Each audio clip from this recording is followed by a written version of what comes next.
Dr. Frederick, wach mar mibadhi kako bila en by design nikech nitiere weche moko mawachore ni obila mag ndara imiyo target ni nyaka iduognwa gi kama. In na jatendgi ka wawacha mondo inyiso ni gimiyore target kendgi koso gin sama jariembo mar ndara omiyore target ni wuon gari dwaro ni abi gi siling 2,000 kuom ranyisi, to polis bende omiyore target ni ka awuok e ndara godhiambo an gi pesa magama mawara. Ang'o matimore weche mag mibadhi ka? To ere kaka inyalo tiekgi mondo kony e rito bidhruok e ndara mondo jopiny obed ma safe, polis bedo timatima tijgi makare e mibadhi ka? Erokamano kuom kelo wach mar mibadhi ni. To wach mar mibadhi ni an sani koro asebeti kaka komanda mar obila kaka kuom higa achiel kod dire. To asebet kod mkutano chokruok kod jo boda boda to kod derepe mag mtokni. Winjo kata ka ng'ama loso yor mtokni bende wuoyo kamano.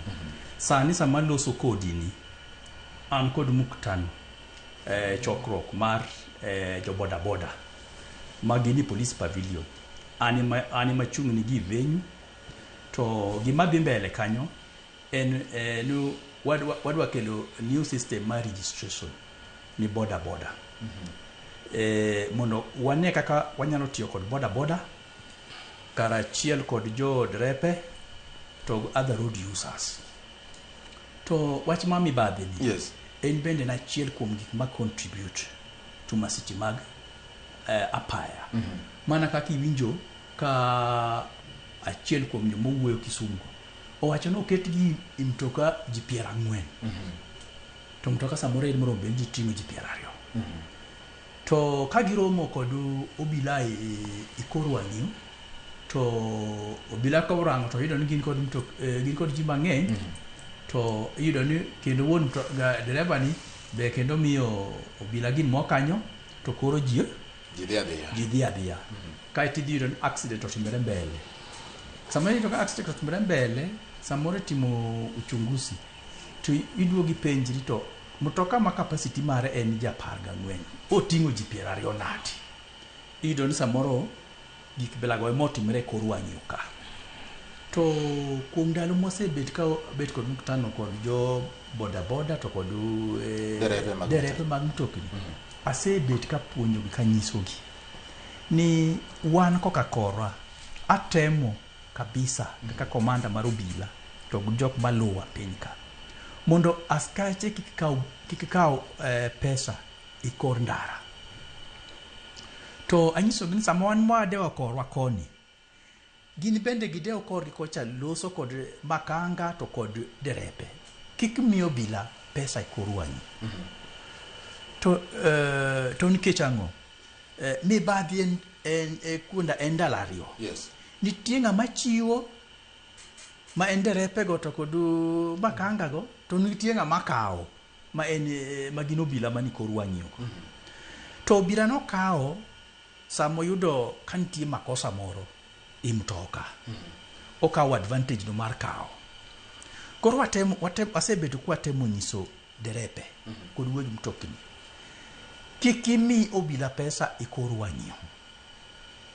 Kantie makosa moro yebi e station kata kaponi en kasbel amen notification to attend court ibro miyi TV. Samoro yudo justice ka uthuolo. Yani ka ndalo malach lakini kiluo ka kidware to bang'ono to yudo justice. To moko bende timbre makata wan wawegi isebet kata kiidho mtoka mar public service vehicle. Tineno ko obila ochunge. To kapok ochopo kanyo obila ochunge pok ochopo to makanga mosewuok to dhi moso obila go pesa. Obila ochunge biro ka driver mosewuok to dhi moso obila go pesa. Pod okia kata ni ang'o momiyo chunge. Kata gimomiyo chunge en okia. Iledo. Samoro ni dwa mosi amosa. To en owuon mosewuok to osedhi gi pesa to miyo obila no kanyo. Obila no be koro kosekawo to bende wang'yo din. Uruacho mtoka. Ogiadia. Iwinjo wachno. Embo kia gima omiyo chungo mtoka. Ngamo chungo mtoka bende kia gima chungo mtoka. Koro wasebet kwa nyisogi. Yes. Ni yani gineno na example moro kaka ahero ga chiwo sigana ama gine kaka guok kod ringo. Wawuondre ni obila no koro enen guok. To makanga chande ama driver cha enen ringo. Ineno en ringo. En ng'ama kod ringo miyo guok. Koro guogni kok idwa no cham ringo ni. Kikidine kod angono. Kod ringo. Kikidine ringo. To so long as ringo no pod nitie ka kanyo kata kapo ni wito ga ringo no kamo ama choke wita ka kanyo. Yes. Kati chung na kod luth ka kanyo. Kiluori akodo. Guogni buna luore kodika. Akiara wacho fakos. Ichiwo example no there. Nikech oneno gango? Oneno ga ringo na kanyo. Kure mo miwinja ka wacho nangono. Samoro bet matek. Wan commanders wanyalo loso. Wan loso. In bende in janyuol. In samoro in kod nyithindi loso kod nyithindo kik itim game hama. Ka nyithindo okwoko tiwinjo report ni nyathi otimo hama. Koro wan dwa temo gana ngono. Giminyalo timo en mondo yani igeng gima nyalo miyo nyathino timango gino. Koro watemo ga wuoyo kod derepe mag matatu to kod other public vehicles kata kod ginen weuru miyo obila pesa. Ko keto ni makosa no ti oyongego kel station kumwanti anani office okange gima timbre oko to sama complain no biro kuria ka wawinjo. All right. Ero kama na yeye. To bende wasetemo. Yes. Kata sani wasetemo watu procurement moro mar gine mar signboard moko miketi dindara. Kama kapo no bila chungo mtokni kanyo. To signboard nitie ka kanyo bende ma kata abiria nyalo bet somo kacha to neno na nitie namba moro ma toll free number monyalo go sim. Yes. Ni gima hama neno katimre. Koro koneno kata kapo ni dereva miyo obila pesa to onyalo kawo video, onyalo go picha to ogo namba na to oronwa. Okay. To akawatua. Right. Mago any process. Okay. Pod pesa okoyudre mar chiwo gigo stations mondo mondo ketgi ka gidhi tich. Lakini mano wadwaro koro members of the public bendo miwago information magi matimre ka woko go. All right. Yes. Opela.